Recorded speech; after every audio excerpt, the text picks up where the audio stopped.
Army chief general Asim Munir का heavy industry Taxila का दौरा, पाक फौज के नए टैंक हैदर की रुनुमाई। आर्मी चीफ ने हैदर टैंक की रोल आउट तकरीब में बतौर मेहमान खसूसी शिरकत की। पेशावर हाई कोर्ट ने बड़ा फैसला सुना दिया। अदालत ने स्पीकर कौमी असम्बली को मखसूस नशिस्तों पर मुंतखब अरकान से हलफे ने रोक दिया। इलेक्शन कमीशन को कल तक नोटिस जारी। सुन्नी इत्तेहाद काउंसिल ने मखसूस नशिस्तों पर सिंध और लाहौर हाई कोर्ट में भी अपील दायर करने का फैसला कर लिया। उमर अयूब कौमी असम्बली में अपोजिशन लीडर होंगे। बैरिस्टर गौहर की अडियाला जेल के बाहर गुफ्तगू। हुक्मरान इत्तेहाद को कौमी असम्बली में 2/3 अक्सरियत हासिल, अरकान की तादाद 230 हो गई। मुस्लिम लीग नून पार्लियामेंट की सबसे बड़ी जमात बन गई।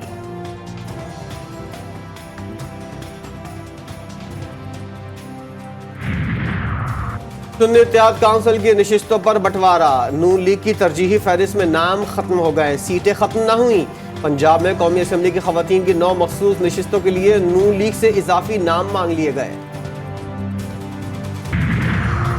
शहबा पख्तूनख्वा की 15 रुकनी काबीना आज हलफ उठाएगी। कई नए चेहरे भी शामिल। तकरीब शाम 6:30 बजे गवर्नर हाउस में होगी। आकिब उल्ला खान, ताज मोहम्मद, शकील खान, अरशद अयूब, मीना खान, डॉक्टर अमजद, फजल शकूर, तैमूर झगड़ा और फजल इलाही भी शामिल। बलूचिस्तान में वजारतों का फॉर्मूला तय। पीपल्स पार्टी का अहम इजलास सदारती इंतखाबात के बाद होगा। इत्तेहादी जमातों से मुशावरत के बाद वज़रा के नाम फाइनल करने का फैसला।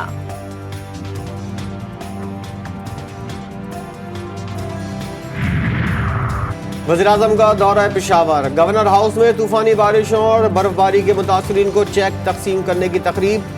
बोले जाबाक 40 अफराद के वर्सों को 20 लाख और जख्मियों को 5-5 लाख रुपए के चेक दे रहे हैं। घर की मुकम्मल तबाही पर 7 लाख और जुज़वी तबाही पर 3 लाख रुपए दिए जाएंगे।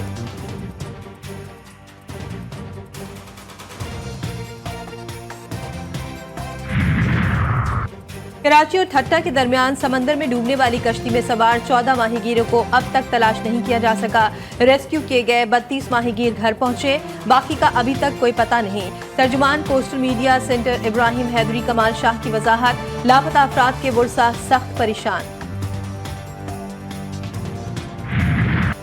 जुल्फ़िकार अली भुट्टो को फेयर ट्रायल का मौका नहीं मिला। ट्रायल आइन और कानून के मुताबिक नहीं हुआ। अदलिया ने डर और खौफ में फैसला दिया। सुप्रीम कोर्ट ने सदाती रेफरेंस पर राय सुना दी। जजेस ने मुतफ़िक़ा तौर पर कहा कि आइनी तकाज़े पूरे किए बगैर सज़ा सुनाई गई। सज़ा का फैसला तब्दील करने का आइनी और कानूनी तरीक़ाकार मौजूद नहीं। अदलिया में खुद एहतिसाबी होनी चाहिए। सुप्रीम कोर्ट में अदालती राय सुनकर बिलावल भुट्टो आपदीदा हो गए। मीडिया से गुफ्तगू में बिलावल भुट्टो ने जजेस की राय को तारीखी करार दे दिया। बोले 44 साल बाद तारीख दुरुस्त होने जा रही है। सुप्रीम कोर्ट ने माना है शहीद जुल्फ़िकार भुट्टो को फेयर ट्रायल नहीं मिला। उम्मीद है अब मुल्क की निज़ाम दुरुस्त समत में चलेगा। इस फैसले की वजह से पाकिस्तान आगे बढ़ेगा।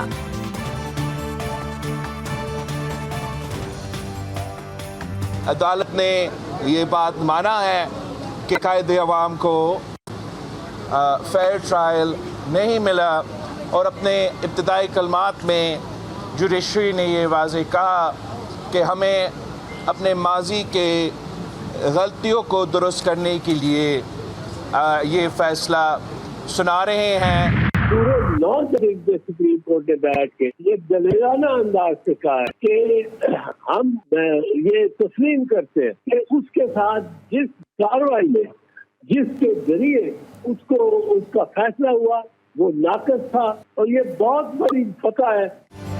भुट्टो रेफरेंस में सुप्रीम कोर्ट की राय दिलेराना है। बैरिस्टर एतजाज एहसन ने GTV न्यूज़ से गुफ्तगू करते हुए कहा, जजेस ने माजी की गलतियों को तस्लीम किया जो सबसे बड़ी फतह है।